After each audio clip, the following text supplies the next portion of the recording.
The very person a narcissist believes is their perfect victim, the one they handpick from the crowd because they think they're weak, compliant, and an easy source of supply. That person can actually become their complete and total psychological undoing.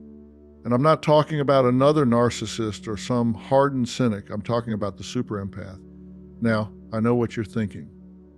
Dr. Phil, an empath. Aren't they the ones who are always getting taken advantage of? The ones who feel everything so deeply they get walked all over? And you're right. Society has this picture of empaths as these fragile, bleeding hearts. But that's a dangerous misunderstanding. We're not talking about your garden variety empath here. We're talking about a super empath, and believe me when I tell you they are a narcissist's worst nightmare, dressed up as their ultimate fantasy. It's the ultimate psychological warfare, a true David and Goliath story for our time, but David knows exactly where to put the stone, and he's been practicing his aim. I've seen this in my practice for 45 years, and it never ceases to amaze me. I remember this one case, a woman named Carol. She came to me, and she was just hollowed out. Her husband, a classic grandiose narcissist, had spent a decade draining her, isolating her, making her think she was crazy. He was a master manipulator, a real piece of work. He thought he had her completely under his thumb. But what he didn't see was that for every lie he told, Carol was filing it away. For every time he gaslit her, a little part of her, a core of steel he couldn't touch, was taking notes. She wasn't just absorbing his abuse. She was studying him. She was learning his playbook, his triggers, his deepest insecurities. And when she finally decided she'd had enough, it wasn't some big emotional explosion. It was a quiet, calculated dismantling of his entire world. It was surgical. And by the time he realized what was happening, his house of cards had already collapsed. He didn't see it coming because he was too arrogant to look. So what is a super empath? Let's get this straight right now. These are not your typical passive empaths. A super empath is an emotionally intelligent warrior. They have all the deep feeling and intuitive understanding of a regular empath, but here's the kicker: they've learned to wield it. They have a PhD in human behavior, not from a university, but from a lifetime of observing and feeling. They can read a room, a person, a situation in seconds. It's like they have this emotional radar system that picks up on the subtle frequencies of manipulation, of insincerity, of deception that most people miss. And unlike other empaths who might get overwhelmed by that information, a super empath analyzes it, they process it, they use it. And this brings us to the narcissist's fatal miscalculation. Why in the world would they target someone so uniquely equipped to destroy them? Well, it's simple. On the surface, the super empath looks like the perfect meal. They're caring, they're attentive, they're deeply invested in their relationships. The narcissist sees this and thinks, jackpot, an endless supply of validation, admiration, and emotional support. They see that empathy as a weakness, a faucet they can turn on whenever they're thirsty. They mistake that profound depth for an empty vessel they can fill with their own garbage. What they fail to understand is that the super empath's empathy isn't a weakness, it's a diagnostic tool. It's a high-powered MRI that sees right through the fake persona, the charm, the grandiosity, and exposes the terrified, insecure, and pathologically fragile ego hiding underneath. The narcissist performs, and the super empath has a backstage pass. They see the sweat, the fear, the desperation behind the curtain. The narcissist thinks they're the director, but the super empath is the one who owns the theater, the lights, and the stage. Now let me ask you something, and I want you to be honest with yourself. Have you ever found yourself in a relationship? It could be with a partner, a boss, a friend, where someone tried to manipulate you, to control you, to make you feel small, but somehow you turned the tables. Maybe you didn't even know how you did it at the time, but you walked away and their world started to crumble. If that's you, drop a comment and tell me about it, because I want to hear your story. I want to know about the moment you realized your empathy was your power. This dynamic, this clash between the narcissist and the super empath creates the perfect storm. You have one person who is pathologically dependent on a false image, and another person who has the innate ability to see right through it. You have an addict who has found a dealer who, unbeknownst to them, is actually an undercover cop gathering evidence. The narcissist needs the super empath for supply, but the super empath doesn't need the narcissist for anything. They can detach. They can turn that empathy off when it's being abused, and that right there is the narcissist's kryptonite. The moment the super empath stops playing the game is over. It's a collision course from the very beginning. The narcissist is playing checkers, thinking they're a grandmaster. The super empath is playing three-dimensional chess, and they've already seen every move the narcissist is going to make before they even make it. Now, before we dive into exactly how this destruction happens, the step-by-step playbook that a super empath uses to dismantle a narcissist, you need to understand what makes a super empath so uniquely dangerous to them. You need to understand the weapons in their arsenal, because trust me, it's an arsenal you might just have yourself. All right, let's get right into it. If you haven't subscribed to my channel, you need to do so right now, because what I'm about to tell you about super empaths will change how you see emotional intelligence forever.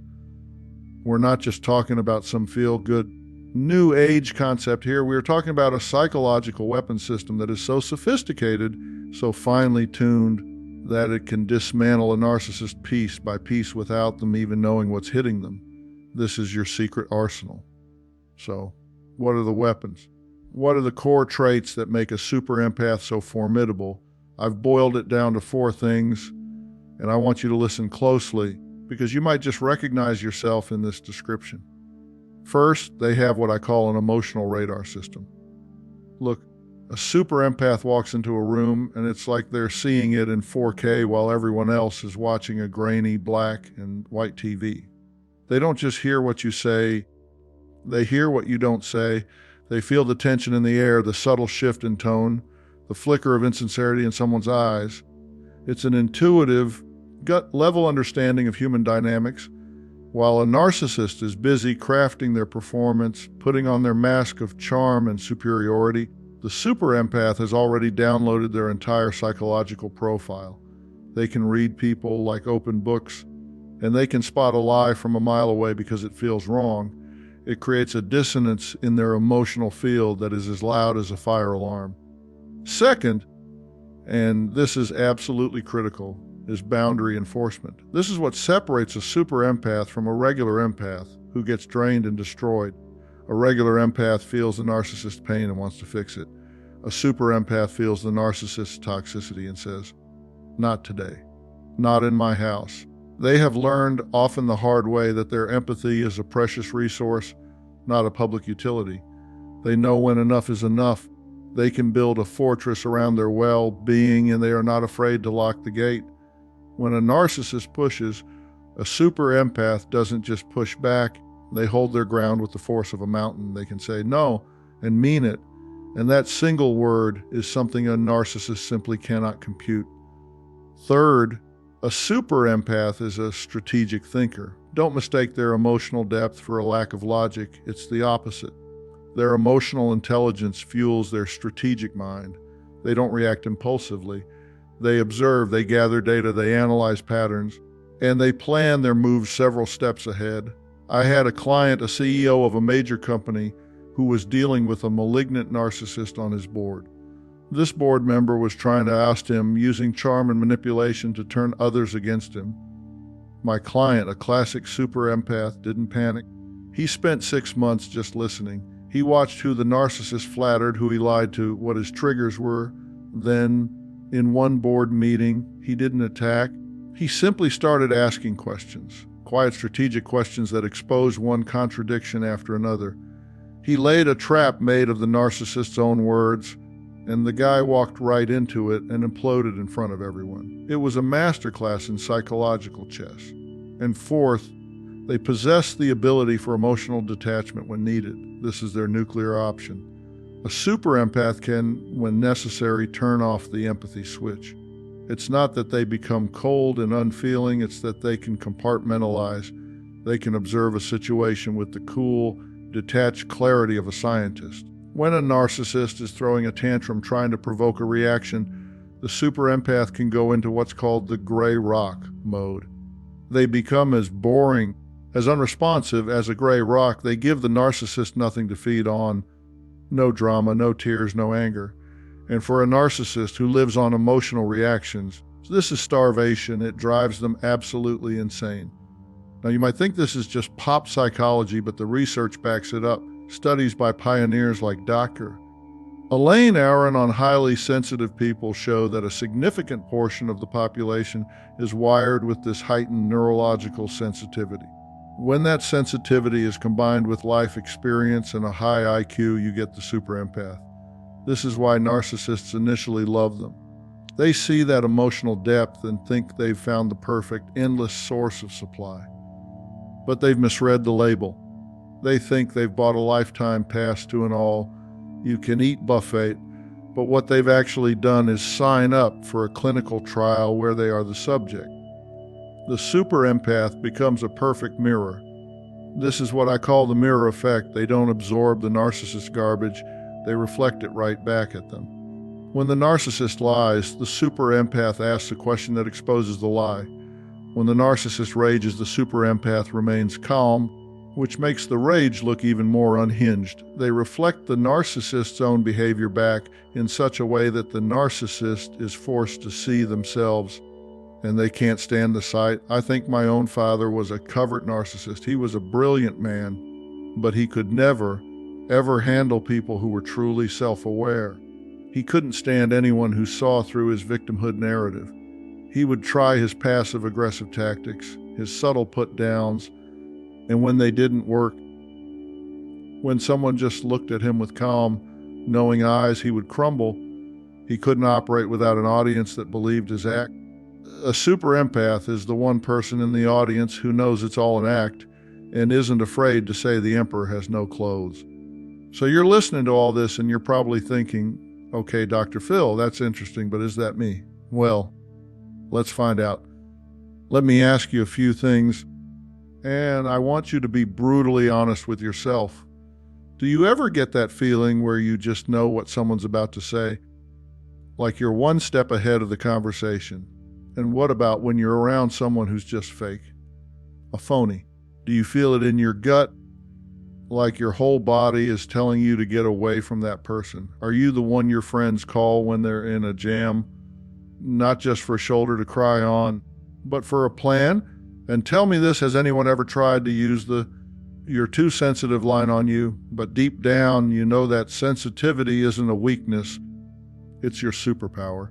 Here's the acid test. Can you love somebody with your whole heart, but still have the strength and self-respect to cut them out of your life completely when you know they're poison?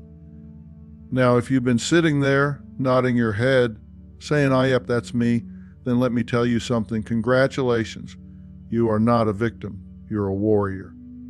And you're armed to the teeth with an arsenal of psychological weapons you probably didn't even know you had. Now that you know what weapons you have, it's time to learn about the enemy's weaknesses, because understanding your own strength is only half the battle. Knowing how to strategically exploit their fatal flaws. That's where the real game begins, and that's what we're going to talk about next. Here's what 45 years in psychology has taught me, and I want you to listen to this. I want you to burn this into your brain, every narcissist. And I mean every single one, from the loud-mouthed, grandiose type to the quiet, pity party covert type, has the same fundamental vulnerability. They have an Achilles heel, a fatal flaw so profound that a super empath, armed with the knowledge we talked about in the last chapter, can exploit it to bring their entire charade crashing down. So what is this great vulnerability? It's not money, it's not power, it's not status. Those are just the things they use to get what they really need. Their core vulnerability, their lifeblood, is their desperate, bottomless, all-consuming need for validation and control. We call it narcissistic supply. I want you to think of it like a drug. A narcissist is an addict, and their drug of choice is your attention, your admiration, your fear, your emotional reactions. They are junkies for validation, and without a steady supply, they go into a terrifying withdrawal. Their entire existence is built around securing this supply. and the threat of having it cut off is the most terrifying thing they can imagine. This addiction creates four main weak spots, four cracks in their armor that a super empath is uniquely equipped to see and exploit. First is their absolute gut-wrenching fear of exposure. A narcissist's personality is a complete fabrication. It's a mask. It's a carefully constructed character they play to the world. Underneath that mask of superiority, confidence and charm is a terrified, empty, and deeply insecure individual. Their greatest fear is that someone will see behind the curtain and expose them as the fraud they truly are. A super empath with their emotional radar doesn't just see the mask, they feel the emptiness behind it. And when they start asking questions that challenge the narcissist's narrative, it's like holding a lit match to that paper, thin mask. The narcissist panics because you are threatening to reveal their true, pathetic self to the world. Second, they have a deep-seated abandonment terror. A narcissist needs an audience. An actor performing in an empty theater is just a crazy person talking to themselves.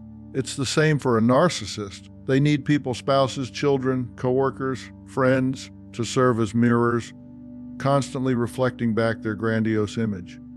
When a super empath begins to pull away, to emotionally detach, they are not just leaving a relationship, they are taking the audience with them.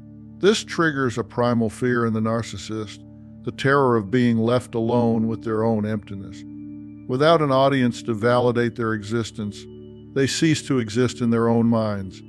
Third is their extreme sensitivity to criticism. You might think someone so arrogant would be bulletproof, but they have the thinnest skin of any human being on the planet.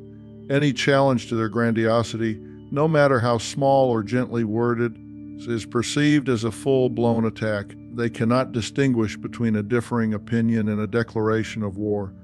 If you question their decision, you are questioning their superiority.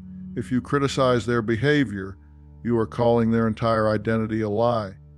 This is a massive vulnerability because a super empath doesn't attack, they question.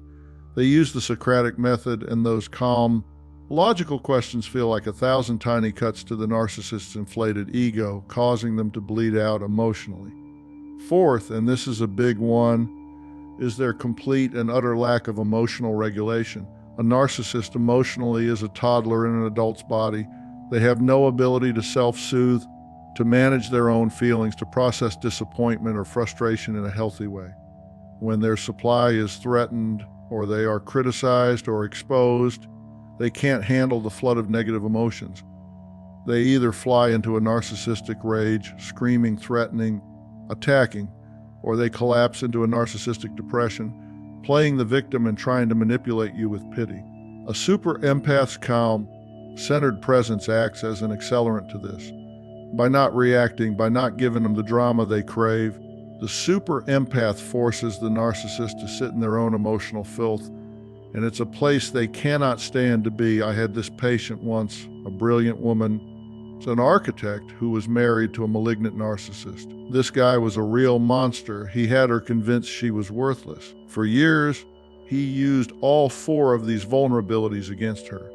He isolated her from her friends, constantly criticized her work, and whenever she stood up for herself, he'd fly into a rage, all while maintaining a perfect public image. But she was a super empath. She started documenting everything. She didn't argue. She just started asking him questions in front of other people. "Honey, I'm confused. Last week you said the investment was a sure thing, but now you're saying you warned me it was risky. Can you help me understand?" He would start to unravel right there at the dinner party.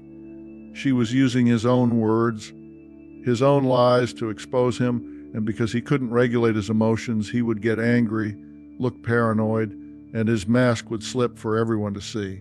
This brings me to the projection game. The easiest way to know a narcissist's secrets is to listen to what they accuse you of. They are literally handing you a written confession of their own sins. If they accuse you of cheating, it's because they're cheating. If they accuse you of being selfish, because they are the epitome of selfishness. If they accuse you of being a liar, it's because their entire life is a lie. A super empath understands this. They don't get defensive, they get curious.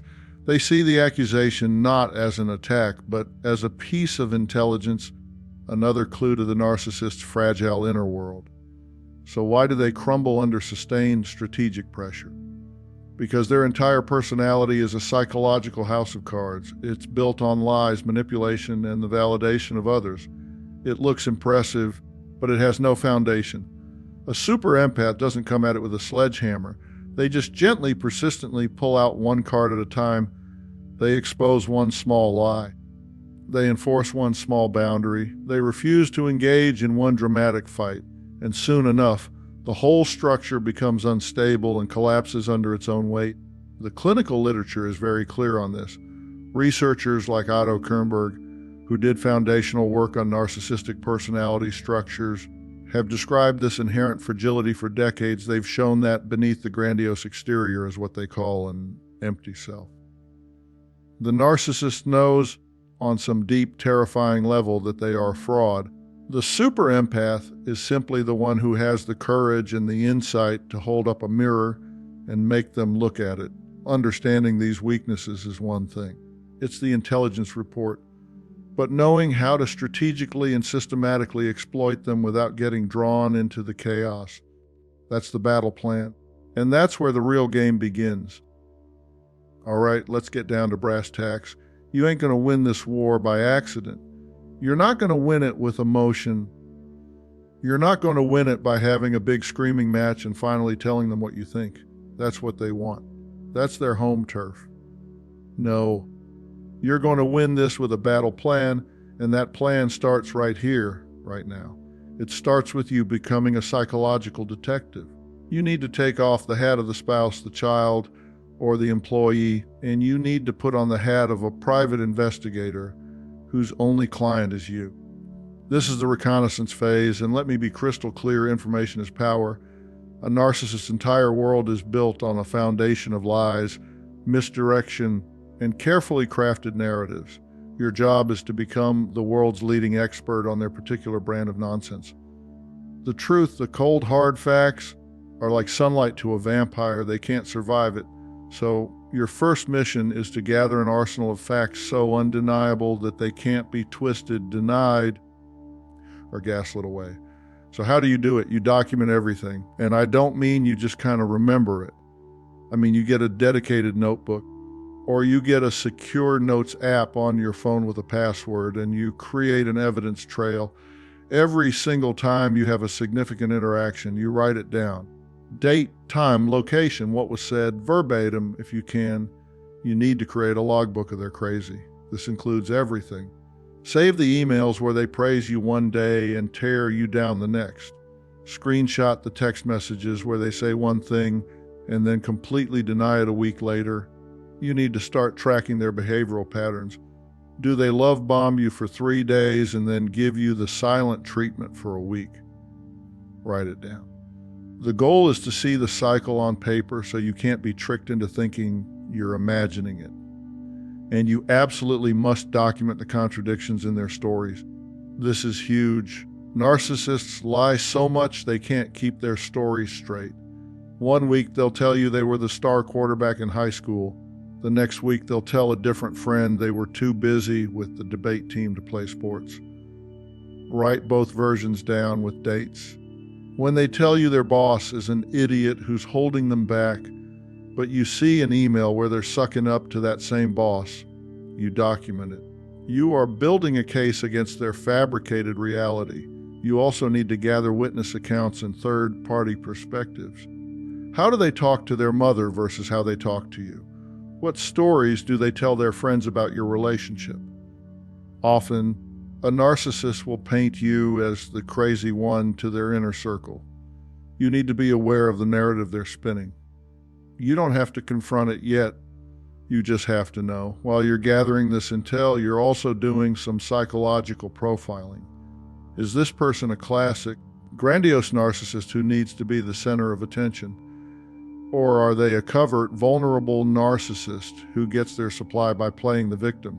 Are they a communal narcissist who gets praised by pretending to be a saint in the community? Or, God forbid, are you dealing with a malignant narcissist who is actively trying to destroy you? Knowing their specific type helps you predict their moves and understand what kind of supply they're after. As you document, you'll start to find their triggers. What makes them absolutely lose control? For some, it's being ignored. For others, it's public criticism. Maybe it's when someone else gets a promotion or praise. You need to know exactly what buttons send them into a rage or a collapse, not because you're going to push them randomly, but because you need to know where the landmines are and when you might need to strategically step on one later.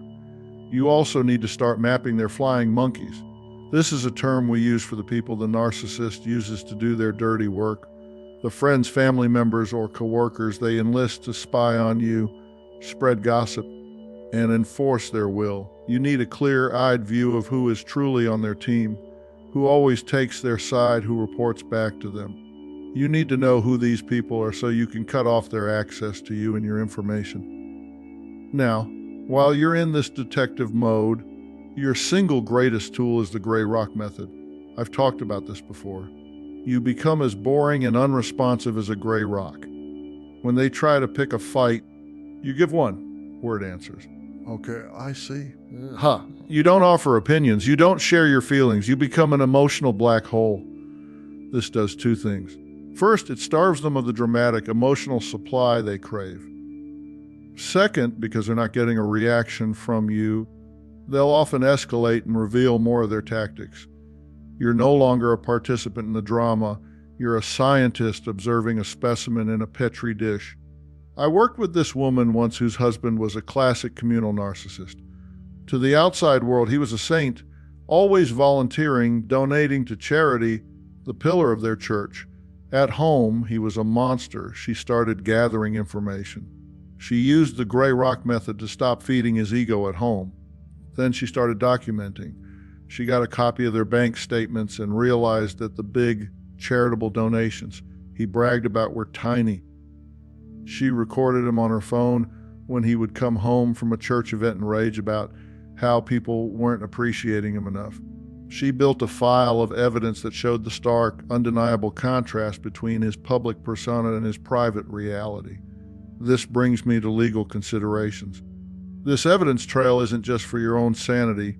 If you are headed for a divorce, a custody battle, or a situation where you need to report them to HR, this documentation is your proof. It's your credibility, so be smart, be careful, understand the laws in your area about recording conversations. Finally, you need to do the emotional preparation. Let me be straight with you, this is a long game. This phase can take months. It is emotionally draining to live like a detective in your own home. You have to steel yourself. You have to find a way to detach and see this as a strategic campaign, not a personal struggle. You are preparing for war, and you need to be in fighting shape mentally and emotionally. Once you've got your intelligence, once you've built your case file and you know their weaknesses, their triggers, and their network inside and out, then and only then is it time to start the subtle psychological pressure. All right, listen to me. This is where the game changes. This is where super empaths become surgical. They don't explode. They don't get into screaming matches.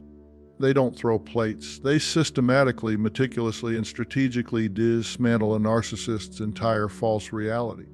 This isn't a demolition with a wrecking ball. This is a psychological campaign. This is death by 1,000 cuts, and each cut is so small, so precise. The narcissist doesn't even know they're bleeding until they've already bled out. You've done your reconnaissance. You've got your file. Now, you start applying pressure. The first tactic is what I call the slow reveal strategy. You take all that evidence of their lies and contradictions you've been collecting, and you start introducing it into conversation, drop by drop. You don't accuse. You act confused.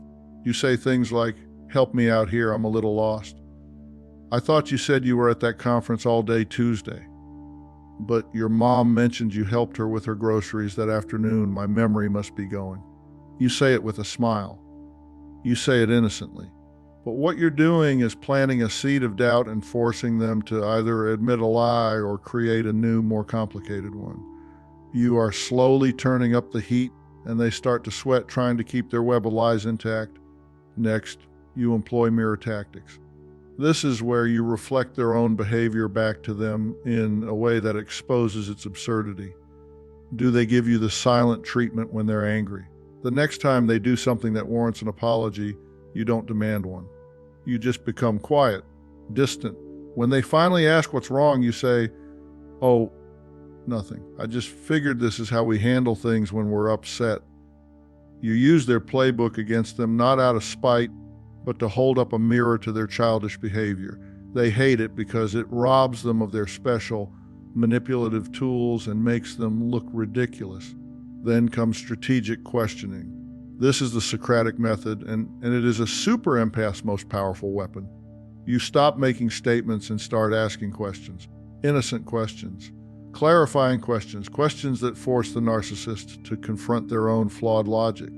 Instead of saying, "You're always so negative," you ask, "I've noticed you seem to see the downside in a lot of situations. Can you tell me what you get out of looking at the world that way?" Instead of saying, "You lied to me," you use the information from your slow reveal and ask, "So, when you said X but the email said Y, what's the best way for me to understand what really happened?" You are cornering them with logic, and because their world isn't built on logic, they have no escape. They will either get angry, which exposes their lack of emotional control, or they will shut down. Either way, you win. While you're doing this, you must maintain a controlled information diet. You are now an information fortress. The gray rock method we talked about becomes your default setting. You limit what they know about your life, your thoughts, your feelings. A narcissist uses personal information as ammunition, so you give them nothing. Your life becomes a complete mystery to them. This drives them crazy because a core part of their control is feeling like they know everything about you. When you take that away, you take away a huge chunk of their power. Now let's talk about social dynamics manipulation. This sounds bad, but all you're doing is using their own tactics against them to level the playing field. Narcissists are masters at triangulation, at pitting people against each other. You can subtly disrupt this. For example, if the narcissist tells you, "John agrees with me that you're being too sensitive," you don't get angry at the narcissist. The next time you see John, you say in a very calm and friendly way, "Bob mentioned you thought I was being a little sensitive the other day. I was just curious what you meant by that." 9 times out of 10, John will have no idea what you're talking about because the narcissist made it up. And just like that, you've exposed the narcissist as a liar and a manipulator to a third party without ever making a direct accusation yourself. The most potent tool in this phase is the empathy withdrawal. A super empath has a deep well of empathy, and the narcissist has been drinking from it freely for years. Now, you turn off the tap, you selectively remove that emotional support. When they come to you with their victim stories looking for sympathy, you give them none. You just look at them and say, "That sounds difficult. What's your plan to deal with it?" You remove yourself as their emotional dumping ground. This is the equivalent of a drug dealer cutting off their best customer. The withdrawal is severe, and it forces them to confront the fact that they can no longer control you emotionally. I remember treating a couple where the wife was a covert narcissist. She was a master of the victim role. Her husband, a super empath, finally got tired of it. She would complain endlessly about her unappreciative boss. For years, he would comfort her. Then he changed his strategy. One night she started in and he just listened. When she was done, he calmly said, "That sounds awful. You've been unhappy there for 5 years. I've printed out a list of the top 10 companies in your field that are hiring. I'll support you 100% if you decide to make a change." She was stunned. She didn't want solutions, she wanted supply. By offering a logical solution instead of sympathy, he completely short-circuited her manipulation. She had nowhere to go. Throughout this entire campaign, timing is everything. You have to know when to apply pressure and when to back off and go gray rock. It's a dance. You're not trying to win every battle in one day. You're fighting a war of attrition, and you absolutely must manage your own emotional state. You have to stay centered. You have to stay calm. If you lose control, you lose the game. This is about being the calm eye of the hurricane while they spin out of control around you. As you apply this steady, relentless pressure, you'll start to see the warning signs of escalation. They'll become more paranoid. Their accusations will get more bizarre. They might try love, bombing you to get you back under control, or their rage might become more frequent. These are signs that what you're doing is working. They are starting to crack. When the pressure reaches its peak, that's when the narcissist makes their fatal mistake. That's when they move from being manipulative to being self-destructive. And that, my friends, is when you know you're headed for the end game. All right, now listen to me, because this is the part everybody gets wrong. Here's what most people don't understand. You don't destroy a narcissist. You don't have to. You create the conditions where they destroy themselves. A super empath doesn't land the knockout punch. They masterfully guide the narcissist into punching themselves in the face. You've spent months applying steady, relentless psychological pressure.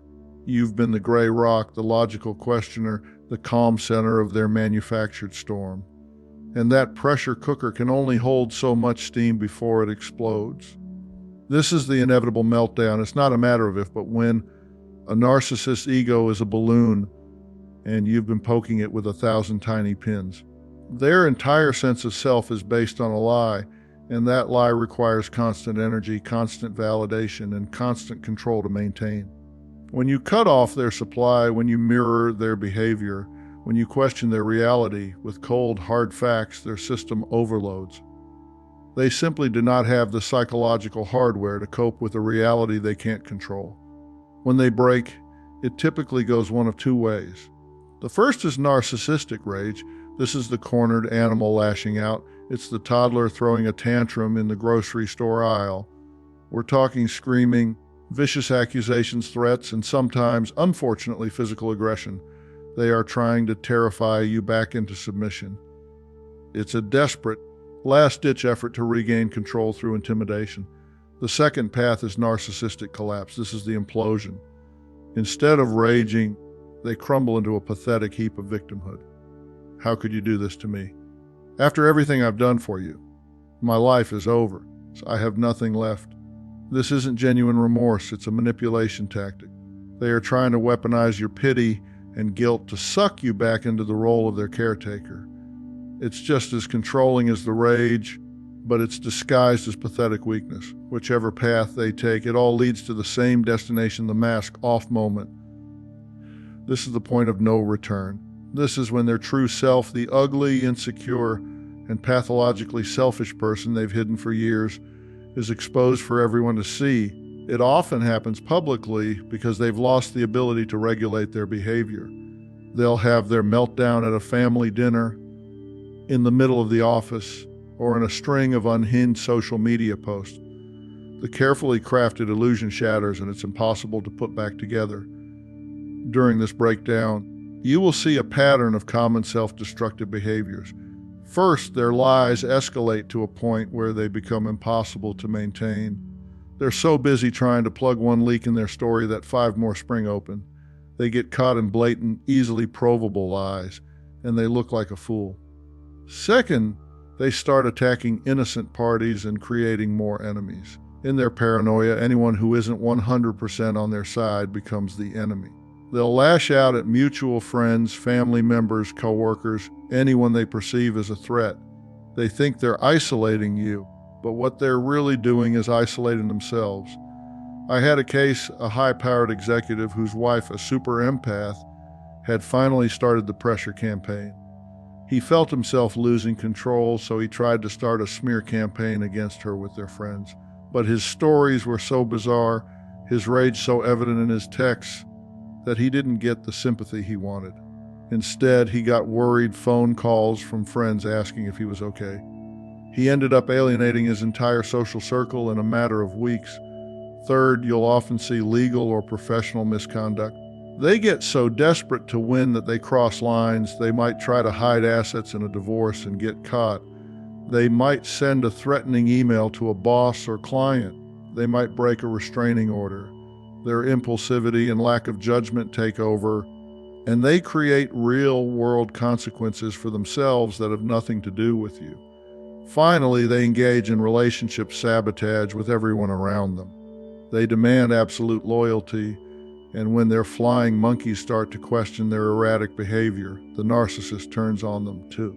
So they will accuse their most ardent supporters of betrayal, cutting off their own support system one by one. And what about their big weapon, the smear campaign? This is where it completely backfires. In the beginning, when the mask was firmly in place, people might have believed their subtle digs at you. But now that they're unhinged, raging, and playing the victim in a way that seems desperate and fake, their accusations lose all credibility. Your calm, consistent demeanor stands in stark contrast to their chaos. You don't have to defend yourself. Their behavior is indefensible. This is why the super empath stays clean. You maintain the moral high ground because you never stoop to their level. You don't lie, you don't name call, you stick to the documented facts. You continue to ask clarifying questions. You are the voice of reason. While they are throwing mud, you are simply pointing out that they are covered in it. During this collapse, it is more important than ever to continue your documentation. The mask-off moment will provide you with the most potent evidence you could ever ask for. Save the unhinged emails. Screenshot the 3 a.m. text message rants. If they are leaving rambling, angry voicemails, save them. This is the proof of their instability, and you may need it to protect yourself legally and financially. And you absolutely must protect yourself. Their behavior is unpredictable and can be dangerous. This may be the time to get a restraining order. It's the time to change the locks. It's the time to ensure your friends and family know what's happening so you have a support system in place. Do not underestimate their desperation. As the collapse accelerates, you'll witness the flying monkey exodus. The people who once supported the narcissist, who made excuses for them, can no longer deny the truth. They see the rage, the lies, the manipulation firsthand. One by one, they will back away. The audience leaves the theater, and the narcissist is left alone on stage with their own emptiness. This isn't just anecdotal. The clinical research on what happens when a narcissist's defenses fail is extensive. It describes this very process of collapse, rage, and paranoid decompensation when their fragile self-concept is fundamentally challenged. They self-destruct because they have no other coping mechanisms. But here's the thing, and I need you to hear this. Winning isn't just about their destruction. That's just the end of the battle. The real victory is about your reconstruction, and that's the war you have to be prepared to fight next. Congratulations.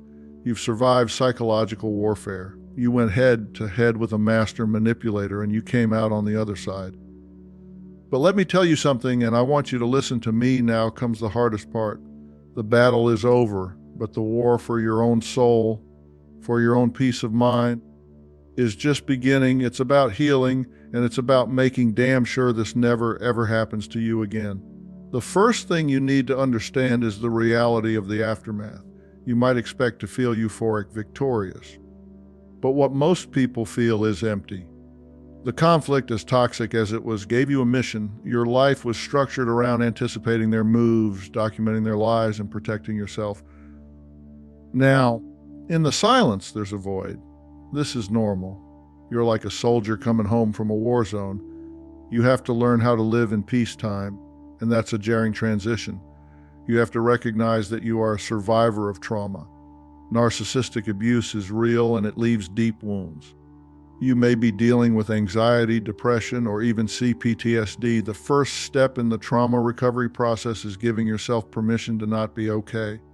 You've been gaslit into believing your feelings were wrong for years. Now you have to learn to trust them again. And let me be clear, this is not a journey you should take alone. This is the time to seek professional help. A good therapist who understands narcissistic abuse is not a luxury, it's a necessity. They can give you the tools to process the trauma and heal the right way. A huge part of this healing is rebuilding your identity. When you're in a relationship with a narcissist, your identity becomes entangled with theirs. You're their caretaker, their victim, their enemy. You forget who you were before all that. Now is the time to rediscover yourself. What did you love to do before they came along? What hobbies did you drop? What friends did you lose touch with? It's time to reclaim those parts of yourself. This is how you go from being a survivor to being a thriver. This conflict, as horrible as it was, can be a catalyst for incredible personal growth. You have seen the worst of human behavior and you have overcome it. You are stronger and wiser than you have ever been. That wisdom is your new shield. You need to use it to create a narcissist-proof life. That starts with setting new boundaries, not suggestions, not requests, ironclad, non-negotiable boundaries. You become an expert at red flag recognition. You will never again ignore that little voice in your head that says, something's not right here. You've earned a PhD in spotting manipulation, and you will use it to protect your peace. And what do you do with this hard-won knowledge? You can use it to help other victims. You don't have to become a therapist, but you can be the friend who listens, who validates someone else's reality, who says, no, you're not crazy. I've been there. You can turn your greatest pain into your greatest purpose. But I need to give you a final warning. Remember, you ain't going to change these people. They will not develop empathy. They will not apologize. They will not change. Your job is not to fix them. Your job is to fix you and to build a life so full of joy, respect, and peace that there is simply no room for a narcissist in it. You do that by building a support network of healthy, authentic people who celebrate you, not tolerate you. Now, I want to hear from you. This has been a long journey and your stories matter. Let me have your comments. Let me have your questions about your own experiences with recovery. Sharing your story is part of the healing, not just for you, but for the person who needs to hear it. I'm doing this because I really want to have an impact on all of you and all of your lives. You deserve relationships based on respect, not manipulation. You deserve to feel safe, seen, and celebrated for who you are. In our next episode, we're going to talk about how to spot and deal with a narcissist in the workplace. Until then, have a good week, and I appreciate you spending this time with me.